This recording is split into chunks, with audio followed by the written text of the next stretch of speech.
Oui, je suis en train de lire Bernard Werber, La prophétie des abeilles,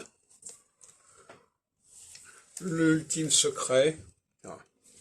Alors, paradoxalement, ce qui m'intéresse, ce sont ces digressions.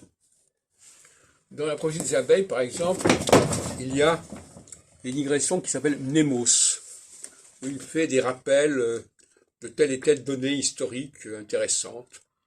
Donc il y a un côté didactique qui est pas nulé. Voilà. Alors, ça s'appelle le mnémos. Le mnémos.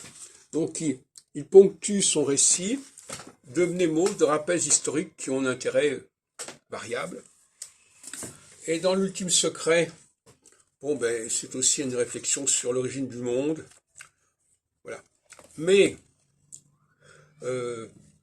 l'ouvrage qui me paraît le plus intéressant pour l'instant, c'est la prophétie des fourmis. Je ne sais pas si c'est le sujet encore.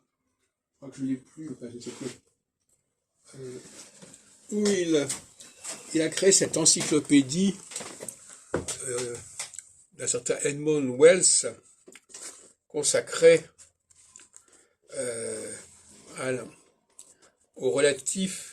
au savoir relatif et au savoir absolu.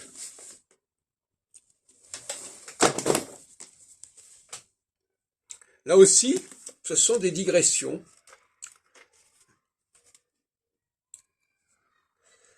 Par exemple, digression sur la noosphère de Teilhard de Chardin, attribuée donc à ce fameux Edmund Wells, dont il est un peu l'inventeur.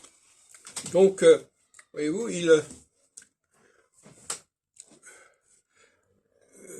je trouve que ça me parle un petit peu, parce que moi aussi, je pense qu'il faut repenser le passé, se réapproprier le passé, et avoir une culture aussi large que possible. Et ça, c'est ce point qui me paraît important. J'en parlais l'autre jour. Des gens qui ont une culture propre, étriquée, ne peuvent pas percevoir les sacrétismes, ne peuvent pas percevoir les emprunts, les sources, etc. Et donc, c'est catastrophique, c'est rédhibitoire pour un chercheur.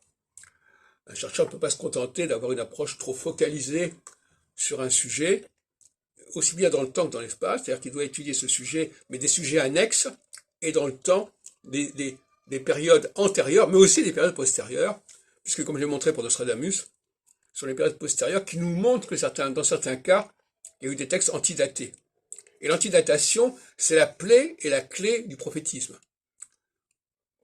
On ne peut pas faire d'études de prophétisme sans considérer l'antidatation. C'est-à-dire de faire croire que telle chose qui se produit maintenant a été annoncée il y a X années ou X siècles. Ça, c'est vraiment le b.a.-ba du prophétisme.